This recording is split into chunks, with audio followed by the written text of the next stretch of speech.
Today I'm here with Katie, who is a holistic coach, and we're going to go over the subject of overwhelming female founders. Thrilled to have you here today.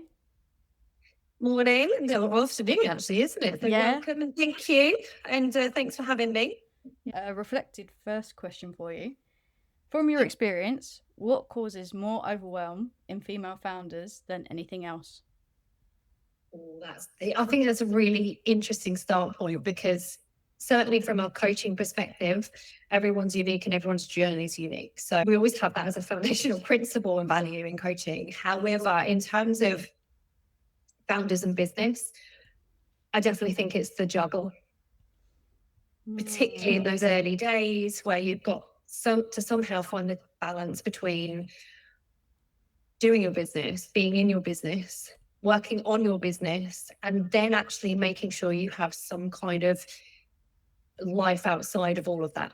And especially in those early days when there's a lot of passion, you hope, a lot of passion, heart projects, heart led women just really wanting to serve and make a difference in the world. It's really easy to lose that balance. And that I think has definitely been something I've seen in the women that I've been honoured to work with in those early days of this starting. But I think it can actually happen at any point in the journey. I would assume that you have experienced this juggle, as you say, yourself. In different ways and different seasons of my business, for sure. I've been in business for quite some time. And I think I didn't notice it so much when I was younger. And I'm now in my mid-40s. I started my first business when I was in my early mid-20s. And I didn't have children. And then children happened. And suddenly my working week not only needed to change but had to change. And so I thought I had a massive overwhelm, and suddenly I was so used to just putting in a few hours extra here or there and suddenly not having those extra hours that in reflection I realized wasn't a great thing actually. Working so many hours in and on my business before, but that having those transitions and then also just feeling different with life becoming actually part of that. I think my overwhelmed story, definitely. Yeah, I've heard a lot that business owners work more hours than like a full-time job most of the time, like 50, 60 plus hours a week. It's just crazy. Just crazy that somebody is working that much every week. What did you do about it? So you had that part where your kids came along and turned your world upside down a little bit. What did you do about it? So there was that. I think before I had my children, I did have to take a big reflection because before being sort of coach on the whole of the human being, I was a personal trainer and I worked in fitness.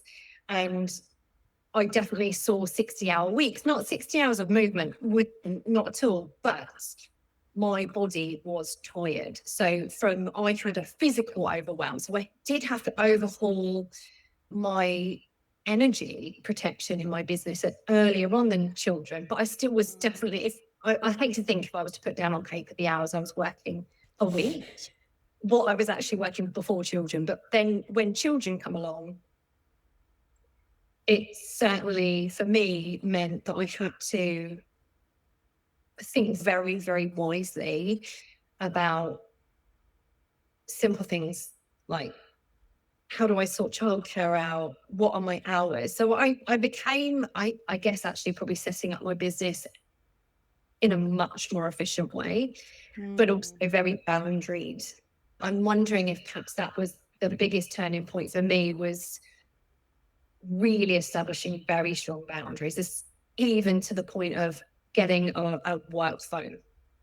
And Okay.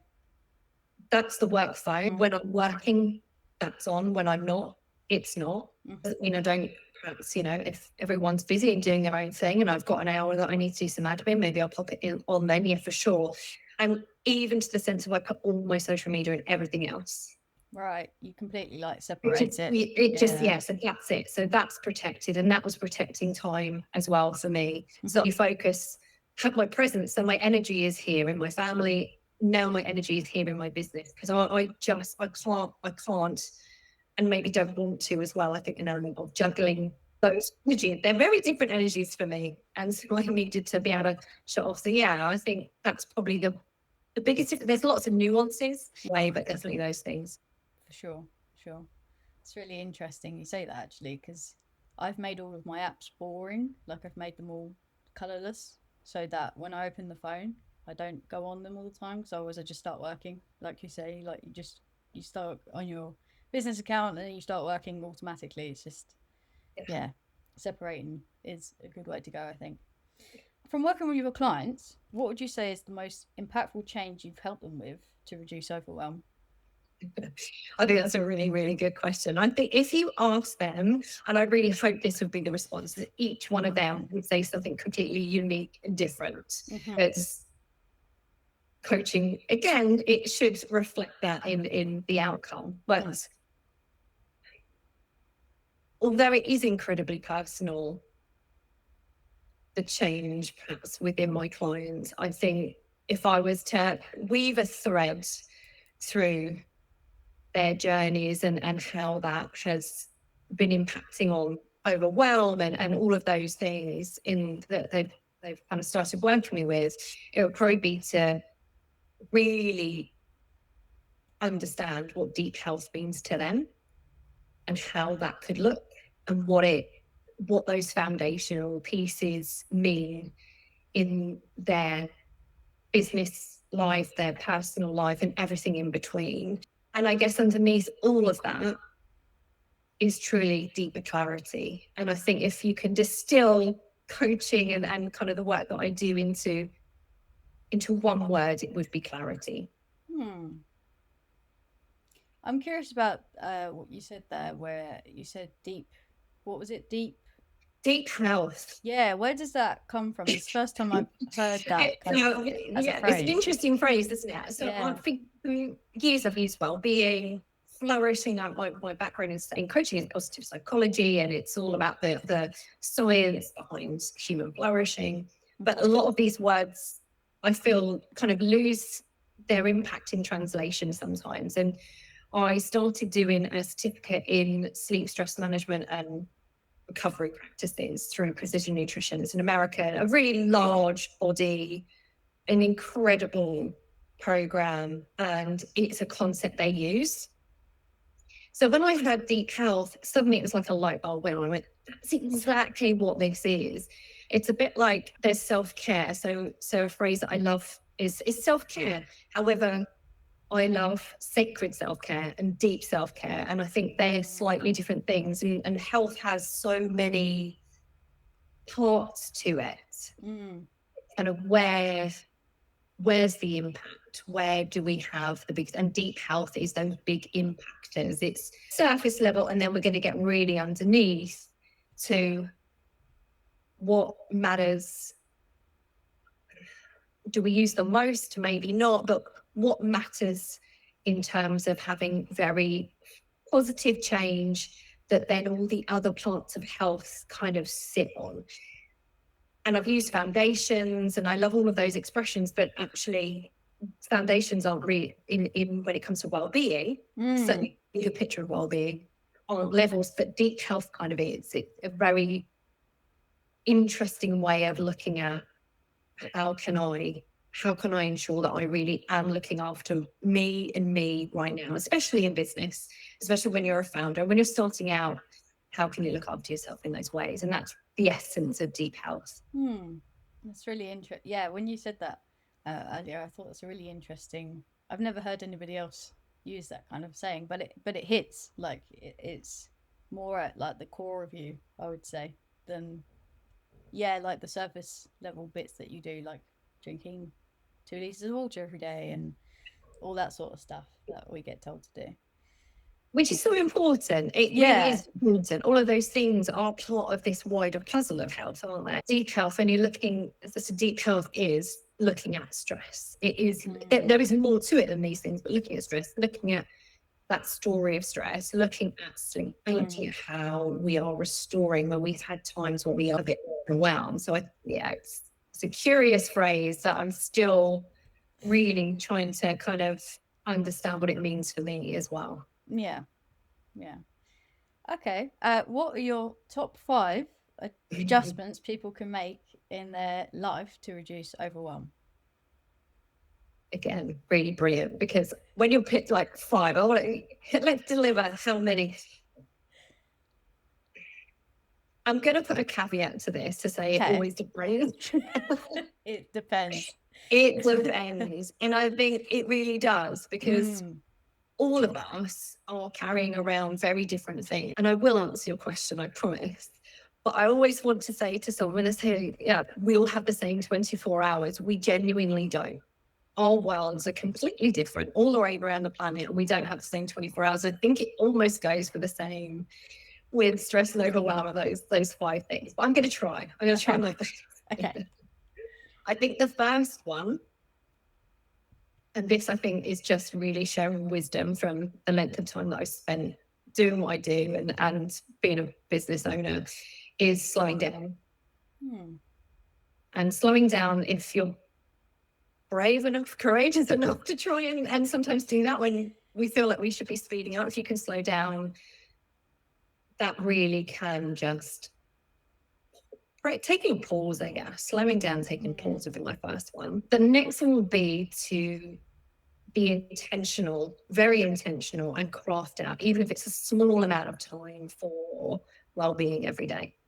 And whatever well-being means to you, and this is coming back to your earlier questions about what perhaps is the work I do, what's the thing that they come out with clients over overwhelm being clarity. It's that kind of level, like, what does it mean for me to have well-being, and what does that look like in my day? So I think for me would be, my carving out is, I try and always go for a walk outside for 15 minutes before I start anything, no matter what that looks like. And the weather that we've had makes it very interesting at the moment, but I do still try and do that. And I keep it deliberately small, because like I can fit 15 minutes in. Do that. I've got a route. It's lovely. I always feel calm, and it's a really nice way of setting me myself up for the day, my working day. The next one, again, is around clarity, I think, but it's understanding your stress journey. Like, what are all the pieces of the puzzle that mean that you are feeling stressed or overwhelmed? What does it look like? There's an incredible coach called Rich Litvin, and he uses this phrase of the perfect storm. And I love that. And I use it with clients a lot, of what's the perfect storm of overwhelm or stress? And you can literally put any label there. What's the perfect storm? What are all the pieces that happen? And then you flip it. And that becomes then maybe your recovery. How would someone start, like, describing their perfect storm, would you say? I'm very visual, so I would draw it. Even with clients, if even on screen, I would get like something up, a visual a tool that we could draw. I literally just put whatever it is in the middle. So if it's overwhelmed, put that in the middle. So it is all unique, and it's okay. So when I'm feeling overwhelmed, what's happening in my day? I might take a day, for instance, to start out, and I was saying normally I have perhaps agreed to, even with just myself, but agreed to do maybe a lot of things that take more time than I have. So I am brilliant at not budgeting enough time to complete a project of something or a piece of work. And I've learned that. And so now I always triple check. I've given myself 45 minutes for that. So I need to do 3 times 45 minutes over 3 weeks, and just finding out one of those 45-minute blocks at some point. So you understand, it's about understanding these pieces of the puzzle, and just start drawing off again, because I'm visual, drawing off. There's a line, that's one.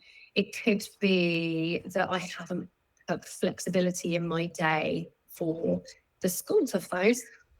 Right. Hey, by the way, I'm so sorry, one of your children is really poorly. You need to get them.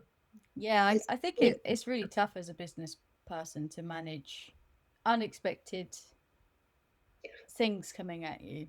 Like The roof's leaking. Yeah.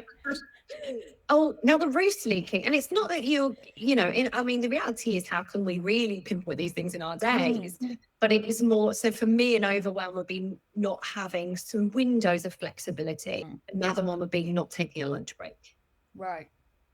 That is definitely part of my, maybe not my overwhelm per se, but definitely my stress perfect storm. Not taking a lunch break, not giving myself even 30 minutes to just stop down tools and have some good food and enjoy a moment. And that's how you build it out.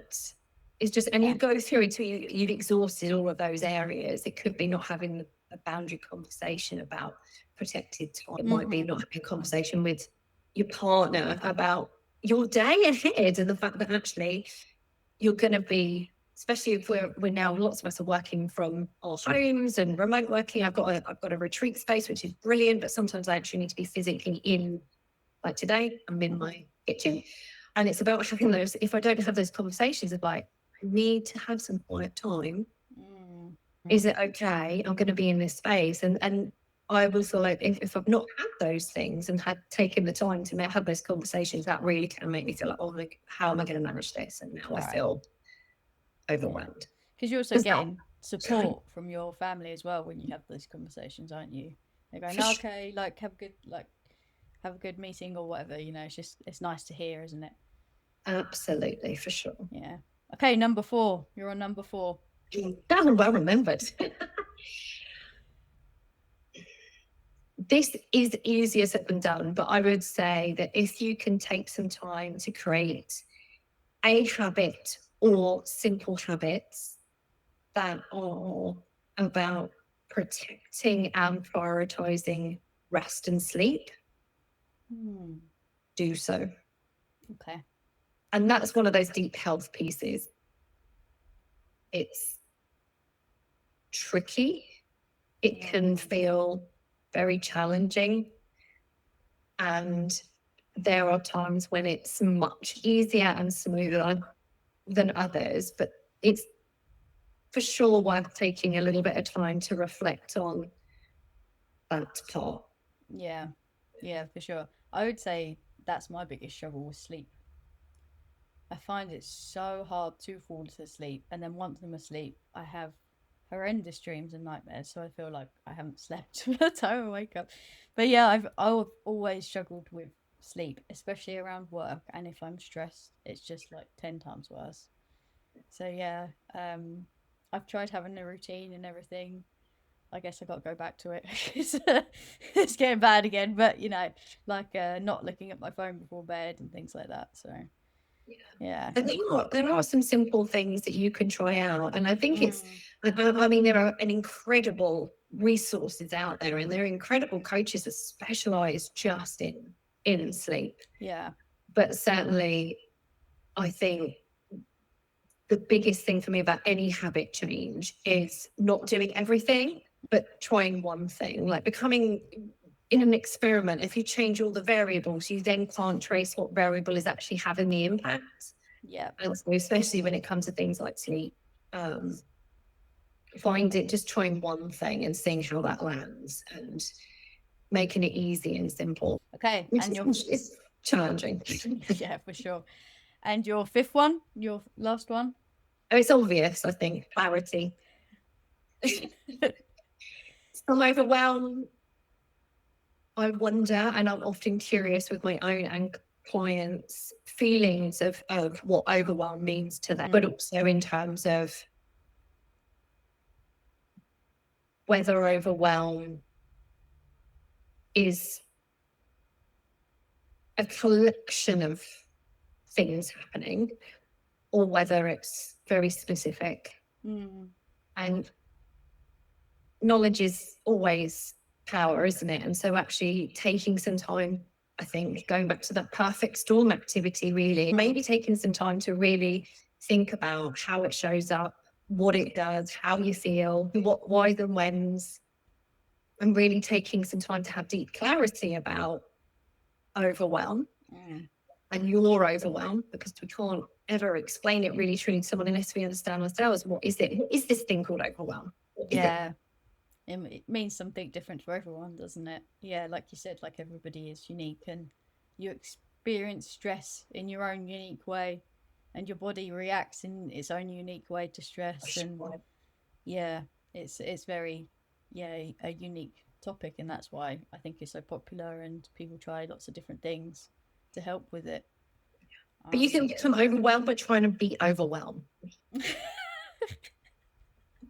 You know, in terms of these 15 things that you're going to try and put in every day just to not feel overwhelmed. You're going to feel overwhelmed. Just try harder. White knuckle your way through overwhelm. Yeah. Yeah. Okay, so last question I have.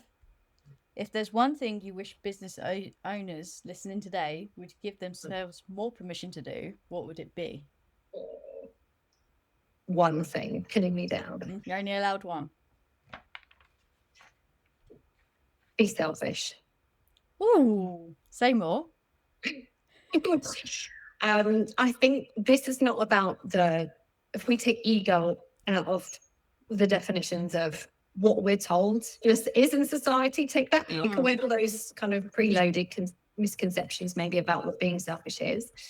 But I think it's much more about energy protection, boundaries, actually making sure that in this beautiful journey of being a solopreneur or a female founder, that we need to be well and okay and in a really great energetic space to be able to do what we need to do in our work and in our lives, and to have fun along the way and play and passion and all these things. So yeah, be selfish with those things. It's okay to be selfish. We're not talking about the ego term that's bandied around sometimes and perhaps, is seen as not a great thing to be. But in terms of, like I say, energy protection and all of the things that mean that you are looking after you because you're your greatest asset.